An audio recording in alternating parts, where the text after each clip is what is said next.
Guys, magluluto tayo ng pang dinner. Ayan, zucchini.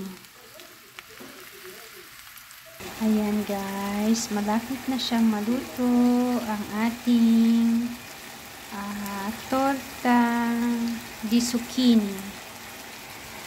Meron tayong torta di zucchini ngayong gabi. Egg at saka prezzemolo guys. Ayan. Ayan guys, ilalagay na natin ang ating egg na may prezzemolo. Ayan. Ayan guys, nilagay na natin ang egg. Okay guys, ayan ang ating tortang zucchini. Hey guys, thanks for watching. Bye bye. Hey guys, thanks for watching. Bye bye. Kain po tayo.